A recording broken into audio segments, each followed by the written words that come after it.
Hey guys, it's Rod from Civil Advantage Firearms Training here. Another episode of Gun Culture 101. Today on the phone we have one of the hosts of Slamfire Radio, which is Matthew McLatchy. How's it going, Matthew? Yeah, fantastic, Rod. Thanks for having me on.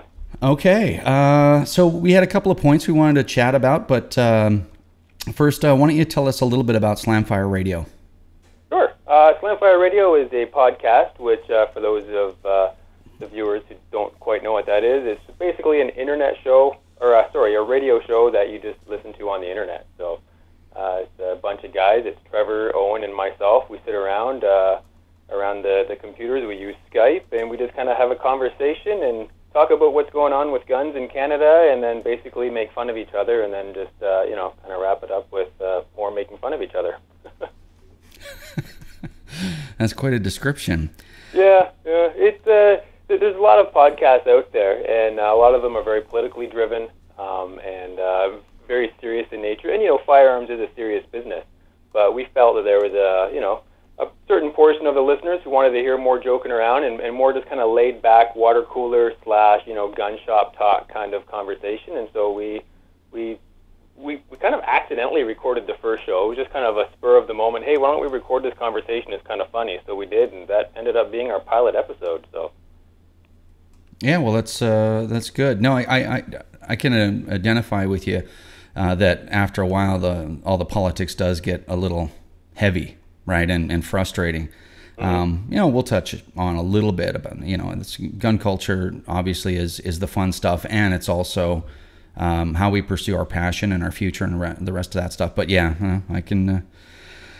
I'm on side with you there. What do you think the overall goal of Slamfire Radio is? Just to kind of very similar to what I'm trying to do here on a smaller level, is just to kind of give give people a forum and some insight into the types of people that own firearms. Yeah, I think the biggest goal was for Trevor, Owen, and myself to be able to spend more time together and talk about guns. And then obviously there's a bit more altruistic goals there too. Like you mentioned, giving other fellow gun owners something to listen to when they're reloading or whenever they're driving in their car or truck or whatever. Being a source of information for certain topics. We don't really get into the news or current events a whole lot. I mean, if something big comes up, we do. But most of the time, we just kind of pick a topic and then just kind of find an expert on it, quote-unquote expert sometimes, and call them up and just kind of have a discussion with them about whatever their field is, and try to pass on some knowledge to the listeners, and at the same time try to keep it light and entertaining at the same time. Mm-hmm. That sounds awesome. I guess you do have one interesting story from some of the political conversations that you guys have had, maybe in the past in the other podcasts and whatnot. The warning shot story. Yes, the warning shot story. Trevor and I are actually, we used to be hosts on Canadian Reload Radio, another podcast that is definitely more politically driven. Fantastic show. Anybody who's interested in learning more about the politics of gun culture in Canada, head over to Canadian Reload Radio and have a listen to them. But while we were there, we covered a story on Ian Thompson. And Ian Thompson's a gentleman here in Canada who fended off a bunch of fire bombers. They basically were throwing Molotov cocktails at his house, telling them he was going to burn alive, and they wanted him to die, basically. So he grabbed a handgun out of his safe, loaded it, ran outside, and fired some warning shots to get the guys to kind of leave him alone. The general consensus was on the show was that while warning shots did work in this instance, generally warning shots are not a good idea. And the other two hosts, Andy and Trevor, were, yeah, definitely warning shots are bad. Don't ever do warning shots. And me, I pretty much think the same thing. I don't think warning shots are a good idea. But being on a radio show, you can't just have everybody agree with each other. So I took the other side and played devil's advocate and said, guys, come on. Sometimes a warning shot can be a good idea, right? And it just kind of went downhill from there. The gun dudes down in Utah picked up on it, and pretty soon the McLatchy shot was synonymous with a warning shot, and it's kind of taken on a life of its own. It's got its own Facebook page and everything now. So anytime somebody misses the target, they just kind of yell out, "Oh, McLatchy was here. He sent out a warning shot." So. Oh yeah. That's kind of the story behind that. Well, you gotta keep it interesting no matter what, I guess, right? Oh, for sure. You know, and I roll with it. It is funny, and you know, anytime I do miss, hey, I'm just living up to my name. I got an excuse now. Yeah, the Ian Thompson case is quite serious, and to be totally honest, I do know the story. I really didn't dig into it too deeply. Was there, obviously we weren't going to chat about the Thompson case, but I mean, do you know a lot about it? Yeah, fair bit. He was, of course, arrested and tried and found not guilty of negligent discharge of a firearm, and also that he did not improperly store his firearms. The prosecution wanted to go after him for improperly storage of firearms, but they found that no, he was fine. Actually, I should retract that. I don't think he was actually tried for negligent discharge. They actually did drop that charge, I believe, because they knew there was no way that they could win because it was a clear self-defense. They tried to get him on improper storage, but he was exonerated and he's free and he's got all his guns back and he's back to slowly rebuilding his life. Yeah, after $100,000+ worth of legal fees. Oh, it's insane. I mean, the guy did nothing wrong. He was in fear for his life. He didn't even hit anybody. He aimed for trees. Like, he deliberately missed, so he was being nice, and they still charged him. Meanwhile, the bad guys, what did they get? Like, I think they were sentenced to, I think it was less than 5 years for trying to murder him. Like, why are we going after the good guys and not the bad guys? It blows my mind every time. Well, I can only talk about this so long. Yeah, before the blood pressure starts building, yeah, huh? Exactly. And you know, it's funny. And you know, we didn't plan to talk about this, so you know, if this is okay that we continue on this line, but sure. You know, what's interesting is we had an attempted abduction of a child here in Chilliwack, where I live. And this is a couple of days ago, and I just saw in the paper, because you get the free papers, right? The local papers, and they throw them on your doorstep. And you know, there was a story on the cover that the mother of this attempted abducted child was very upset about how a certain federal police force that operates in Canada, I won't mention which one. Well, I guess there is only one, but I'm not going to mention their name. I was going to say, it's not going to be a big guessing game here. Yeah, but I know. We'll go with it. I'm trying to tread lightly, because obviously I work with these people, right? But absolutely. Anyway, so yeah, the mother was very disappointed with how this certain federal police force handled the case. That they weren't even going to lay charges against this guy. So what happened was, and I'll get to the point in a second, but what happened was, this guy, deranged, pedophile, whatever he is, I don't know, but he went through an apartment building knocking on doors until a child answered. A child answers this door in this apartment building, and it was kind of in the downtown area of our small town. It's so it's a little bit lower property value area. Am I being correct? Politically correct here? That'll work. Yeah, property value. Yep. I'm trying to work with it, man. But anyway, so this guy knocked on doors, child answers. He's like, okay, great. And I guess he's kind of a bit of a con man. I guess he rolls into this apartment, shakes the hand of the caregiver, which was the child's uncle, says he's here to pick up the child or whatever. And he grabbed, what did he grab? He grabbed something and then grabs the child's hand and walks out with the child, with the 4-year-old. The child goes with him till they get to the lobby of the apartment building, and finally the child starts resisting at that point, and then this guy, just takes off. Well, there's surveillance cameras and whatnot apparently involved. They find the guy, and they're like, well, you know what? There's not really enough evidence to charge him. What? Well, okay, there's an eyewitness. There's everything. Now, I don't know. I mean, I can't comment on that specific case, but here's the point. Is that we seem to be facing this absolute indiscriminate, don't even care whether there's any facts or whatnot, charge approval on behalf of the Crown. And the recommendation of charges from these police forces in gun cases, absolutely, whether they have a hope of winning or not, they don't care. They're looking to destroy your life.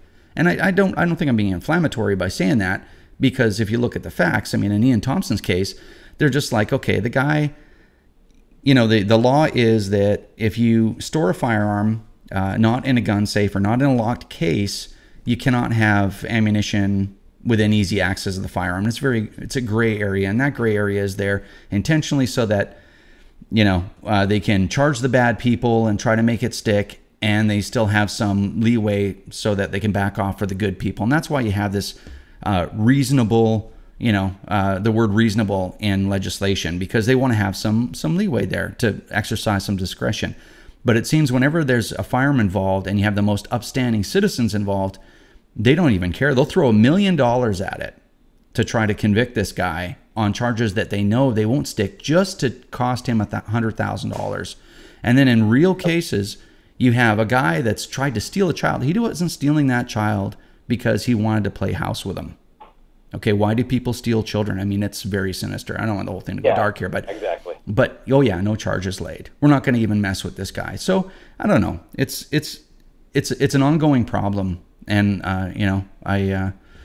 the only way to stop that from happening is serious political pressure, which kind of leads us to, despite that we went in a bit of a dark direction, but despite that, I mean, where do you think we're at in the firearms community now, in your opinion, being, a prominent member of the community, after all the, the registry has been collapsed, the Quebec court has been, kicked up the butt, like, that's not your data, we're deleting it anyway, all that stuff. As far as we've come in the last couple of years, where do you think we're at now?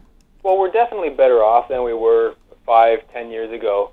But that being said, that's still not a very good place when you consider where we were 20 or 30 years ago. We have a lot of unfair regulations on the books, a lot of useless regulations on the books. But as a firearms community, I think the advent of online forums has really helped to kind of coalesce all of the different types of firearms shooters, and then just the firearms owners across the country. Just the very fact that we can go online and talk to each other without having to worry about snail mail, and you wouldn't even meet half these guys if you didn't have some sort of online forum. So I think in the respect of where we are, kind of from a law or a legalistic point of view, it's not fantastic, but it's better than it was. But in terms of being able to kind of draw together a bunch of guys and have everybody sign a petition, or have everybody mail their MP, or phone them, or contact their representative in their area, I think we've come a long way. And I think it's that fact alone that we've been able to get rid of the long gun registry. The fact that gun owners came together. We're still not 100% where we need to be. There still is, some guys who, don't like the shotgun guys, and the shotgun guys don't like the handgun guys, and the handgun guys don't like the rifle guys. There's a little bit of that, but it's nowhere near what it used to be, and it's not anywhere near what you can see in other organizations where people really look down their nose at each other. We still need to fight that. We still need to come together as a group. A firearm owner is a firearm owner. It doesn't matter if you shoot muskets or you shoot AR-15s. It doesn't matter. We're in this together. We need to stand together. And I think so long as we continue to do that, and we continue to build our community, stronger, I think we can only get better things in Canada. Mm-hmm. No, yeah, excellent answer. In your opinion, if you could just pick a couple of things that if the whole community could come together and we could push for change, what do you think? A couple of things that you'd like, a couple more liberties as far as firearm ownership is concerned for you. What would those be? Well, that's a hard question, because there's so many things that I'd love to change.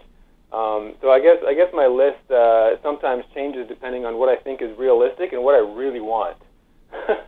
What I think is realistic is I'd really like to see firearms licenses turned into a lifetime license, no expiry date. You shouldn't have to reapply for your license and go through that background check every 5 years, because we go through that background check every single day. All firearms license owners, PAL owners, they get their name run through the criminal database every single day. So why do we need to do that one extra time every 5 years? So I'd like to see firearms licenses lifetime until revoked.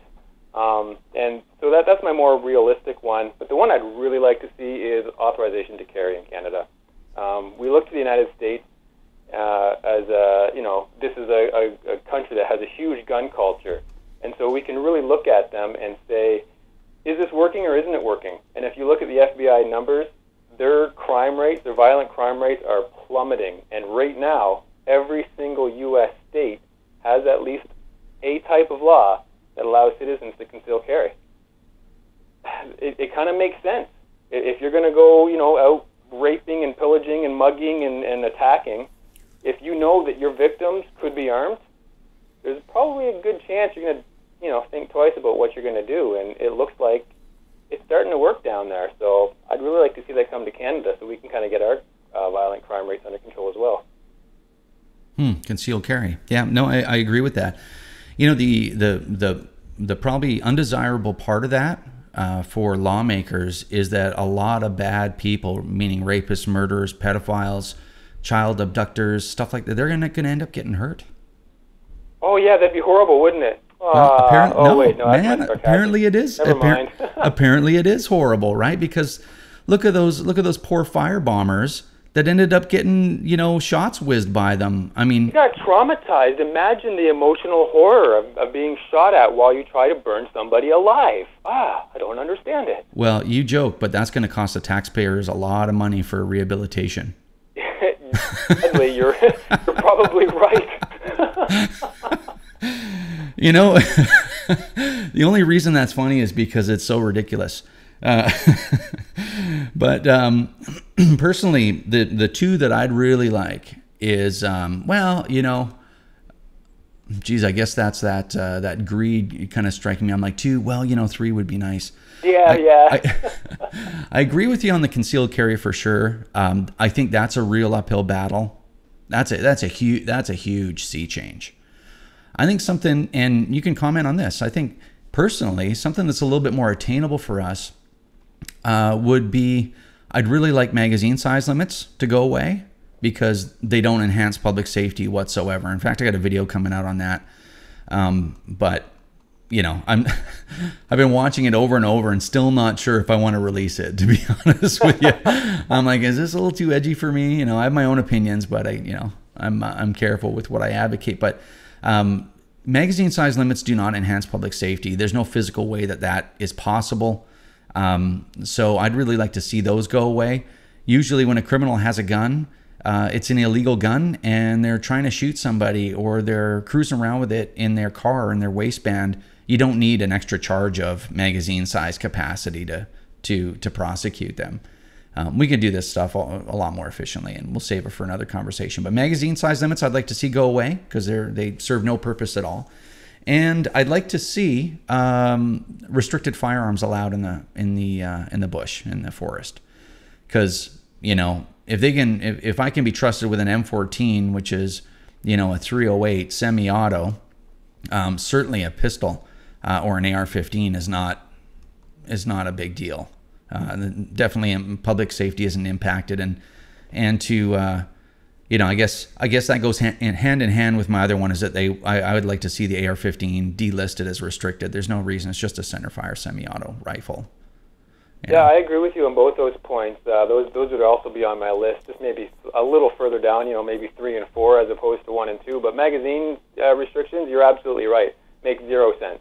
0 sense. It boggles my mind that people think that this is a good idea. And as for restricteds in the woods, absolutely. In fact, I'd like to see the restricted category disappear. If you can legally own a firearm, who cares? If it's legal in Canada, it's legal in Canada. And on that note, why do we have certain firearms by name restricted where they're, quote-unquote civilian counterparts? Look at the M14, look at the AR-15 and the Mini-14. They're both 223 semi-automatic rifles. Why is one allowed in the woods and one isn't? I'd like to see the law applied equally to all firearms. If it's a semi-auto and its barrel length is longer than 18.5 inches and its overall length is longer than 26, it's non-restricted. It doesn't need to be. There doesn't need to be another category for the AR-15 and other, quote-unquote scary-looking assault rifles. Again, a perfect example of laws that just simply don't make sense. Well, one of the things that I said in this video, and I'll say it now. I'm going to reveal half the video, I guess. But what I have a problem with, it's not even a problem with, but what really gets me almost lightheaded with disbelief is that, in 1991, that people sat in a room and they worked all these regulations through. They sat and they said, hey, what can we actually do to solve these problems, right? And that I have a hard time believing that ever happened, and I have a hard time believing that they ever called anybody that owned a firearm. You know, it's beyond belief that anyone could have reasonable people sat around a table and said, okay, you know what, we don't want this thing like, in Montreal to happen again. How are we going to stop it? Okay, this is the best that we've got. Okay, great. We all agree, yeah, this is going to work. And then they rolled that stuff out. I mean, it's lunacy. It's like, it's like banning food because people are getting overweight. You're like, okay, well, but everybody will starve to death. It doesn't matter. Nobody will be overweight. Yeah. Okay, well, I'll accept that then. So, yeah. I agree with you. There's no way they sat around and said, let's solve this problem. They sat around and said, let's get rid of guns. That was their end goal. They didn't want to solve. Well, I mean, sure, they may have wanted to solve something, initially, but maybe the people, the population wanted to solve the problem. But the politicians, the people who wrote up these laws, they used this tragedy as a means to their end. They wanted to get rid of guns. They've wanted to get rid of guns for as long as guns have been around. There have always been these people who have been scared of guns for whatever reason. Hoplophobia, I believe, is the term for it. Irrational fear of firearms. And so they use these tragedies to cook up new restrictive gun laws that they think will help get guns, out of the hands of everybody. But what they don't realize is you're never going to get rid of all the guns. It's impossible. Guns are out there. The cat's out of the bag. The black market for firearms will always exist. So the more you take the guns away from the good guys, that just changes the proportion of how many bad guys have guns compared to good guys. And when the bad guys have all the guns, let me tell you, it's not a good situation. Well, and with our laws the way they are, even the good guys have to leave them at home. That's right. We don't want... and it's going back to that same point is it's really interesting how it seems like the society, meaning the lawmakers and the law upholders. I'm not going to say law enforcement because that they don't really enforce anything so much as prosecute people after the fact. Yeah, I mean they're actually, like, as crazy as that sounds, they're trying to make that happen. And the evidence suggests that that's exactly what they wanted. Anyway, so we're going to get off this and move on. All right. One of the... I could talk about this all day. But one of the things I did want to talk about is ideas for activism and how we can change these, change these issues. And, just to kind of start things off, I mean, I do as much work as I possibly can to make a difference in the community. And one of the things that I do is I try to change minds. I'm always after the undecided and the uninitiated, the people that don't know anything about guns, because they're the first ones to agree with what sounds reasonable, which is, yeah, let's get rid of all the guns and then nobody will get shot. But it's certainly more of a complex issue than that. So just to give you an idea and kind of get the ball rolling, I have done PAL courses for the criminal justice branch, meaning the Crown prosecutors here in Vancouver. And I gave them a really smoking deal on the licensing course, got them in a room for the 2 days, and ended up licensing several of the Crown prosecutors that are out there, the people that are actually approving charges.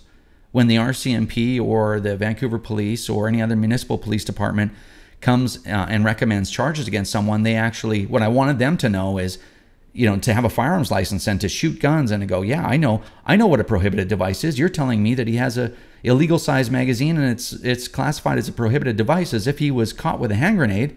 I know what a magazine that had the rivet fell out of it looks like. No, I don't think this guy should be charged. So I've done stuff like that, and we're holding a ladies' night at our gun club in September, September 19th actually, where the club is offering up a range in the meeting room. We're going to have a little safety course for an hour. We're going to go shoot guns, and we're picking up the tab for all the firearms and the ammunition and whatnot. Just trying to get more people into the sport to create more stakeholders on our side should we ever go through another gauntlet like we did in the 90s. Those are fantastic things that you can do. Getting the Crown prosecutors license, that is fantastic. I've never thought of that. That's an amazing idea. Getting the people who are actually responsible for charging people to be a gun owner, if they see a fellow gun owner who simply, like you said, the rivet fell out of his magazine, or for whatever reason he had come into unfortunate contact with a prohibited device, he can say, oh, well, this isn't some, like you said, this isn't some guy with a bazooka. This is just some guy who, very, unfortunate turn of events. Let's cut him some slack here. Unless you can tell the guy's doing it on purpose. But, giving them that education, that knowledge to know, what's reasonable and what isn't, that's fantastic. To add to that, take somebody shooting, like you said, you convert the minds of the people who are on the fence. I've had several conversations with people who are rabidly anti-gun. I've decided that from now on, what's the sense? Their mind's made up. You're not going to convince them. They just like to argue. Take the people who don't know. The people who are just like, oh, you shoot guns? Well, isn't that bad? Well, no, not really. Educate them, take them to the range, let them shoot, and they go, man, this is fun. And then they sign up and get their license. I mean, what better way to help preserve firearms ownership in Canada than to give that, the gift of firearms ownership to the next generation and to other people. You got to swell our ranks. The more of us there is, better off we'll be. Yeah, absolutely. And I agree 100%. What I've said 1,000 times is whenever people call me for a PAL, I say, is there anyone else? We got lots of room. I don't care how many people you bring. Is there anyone else you want to get in there? And of course, that looks a little self-serving, and certainly it is. I'm trying to stay in business here, but sure, of course. But at the same time, like you said, there is that there's a deeper reason for it, and it's to get more gun owners. Yeah, absolutely. And not only that, I tell people in the videos, which are watched by people all over Canada, like, just get people to get a PAL, even if they don't want to be a gun owner. They don't have to buy a gun, but get them to have a PAL and get that exposure, and understand how firearms are. They're just a machine. It's just a steel tube if there's no ammunition in it. That's all. I've always thought that the PAL course should be part of high school curriculum. I mean, they teach driver's ed. Why not firearms education? I mean, think of how many unsafe, and accidents could be avoided if everybody simply took firearms safety in school. They would all know the 4 rules, or, 7 rules, I guess, in Canada. They would all know not to point a gun. They'd all know how to check it, how to clear it, how to, not play with it if it's not theirs. Let's stop making guns this taboo subject, these taboo objects that when you see one, you just want to go play with it. Just make it make it like a chainsaw. It's just another tool that's in your quote unquote arsenal of tools, and demystify it. Well, it's really not that hard to understand, and which would lead me to believe that because I look at what we're talking about as very accurate and the truth, because it physically is. There's nothing wrong with civilian firearm ownership. In fact, it's absolutely essential in any functioning democracy. I don't even like the word democracy, but any free society. It is right. Firearms are essential. But not to go too far down the rabbit hole, if that's true, which I believe it is, and we've seen through history that it's essential. Why are there forces in our society that only want the government to have guns? So anyway, that's a point to ponder. We're definitely not going to be covering that, because talk about falling down the rabbit hole. Hold on, wait a second. I got some tinfoil. Stand by. But anyway, it definitely is a point to ponder. But anyway, and one of my favorite sections in the Canadian Firearms Safety course, which for a guy that's kind of very anti-regulation, I just think is the greatest thing in the world. And I'm absolutely proud that it is compulsory that you have to do a two-day safety course to own a firearm. And I'm very proud of the content. I think it's actually a pretty good course. But my favorite part is a page in social responsibility. Social responsibility is my favorite actually part of the whole course, because there is a philosophical requirement that you need to observe when you own a firearm, which is that it's your responsibility to be safe and protect everyone else from your guns as well, and that you do have to have a little bit of a higher integrity to be trusted with a firearm. But one of those is explain firearm safety to all family members. Yeah, that's a good one. Which I say in the course, which is absolutely counterintuitive. In fact, I'll just say one thing, and I'd love to get your comment on it, is that, I never had any exposure to firearms, or, almost none, till I was in my mid-30s. And then from working in business with the U.S. military and Americans in general, you know, they brainwashed me, and I ended up coming home and turning into this raging firearm fanatic. But you know, I really thought it through. I processed it. But you know, when I told my wife, "Hey, I got a great idea. Let's get a handgun," you know, you can well imagine, neither of us being gun people, that I did meet a little bit of resistance. But when I was eventually able to close that sale, as it were, you know, she said, "Okay, that's fine, but you know, the kids can never know that there's a gun in the house." So I'm like, "Yeah, you're right." And I really didn't think it through, right? But you know, the more I got into the firearms community, I found out that the most important thing in the world for kids to know is how to handle firearms. And the example that I use in the Canadian Firearms Safety course is, you know, I've got a room full of people there, you got to remember, and I say, well, what do you think would happen if I had a 6-year-old walk right up to me, and I handed them a squirt gun? What do you think they'd do with it? So, you know, it doesn't take a genius. Everybody goes, oh, they'd pull the trigger. And I'm like, no, they pointed at the first human being they see, and they would put their finger right on the trigger, and they would pull the trigger. And I said, why do you think it would be any different for something as cool as a real gun? So in fact, when you keep your kids away from firearms, that is the most dangerous thing you can possibly ever do. So. Yep, I've got to agree with you 100% there. It's all about, you know, introducing to it early. Making it, you know, giving them the education that they need to not point guns at people and pull the trigger.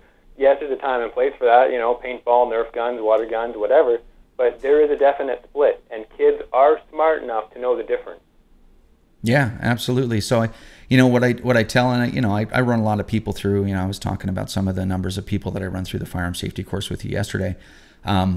You know, a fair amount of people. Mm-hmm. Yeah. Yep. You know, and certain times of the year we are like cranking them out, and for whatever reason, you know, the phone doesn't stop ringing, you know, most of the year other than the summer, right? But I mean, you know, I think attitudes are changing, to be honest with you.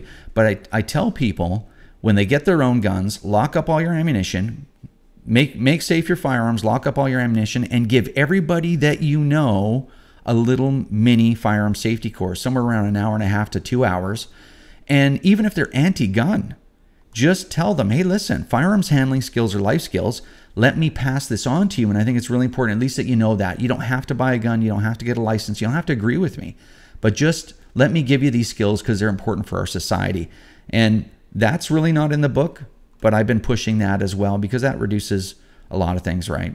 Absolutely. No, yeah. I like that. That's a great idea. Yeah, I kind of take this firearm safety course thing pretty seriously. Well, as you should, being a firearm safety course instructor. Well, you know, not everybody does it the same way. But anyway, anything interesting that you have going on Slamfire Radio in the near future? Well, we just got done doing our interesting thing. We had a charity shoot with the Canadian Reload Radio Network in Ontario, so Southwest Ontario, at the Galt Sportsman Club. So yeah, it's too late. You can't come. It's over.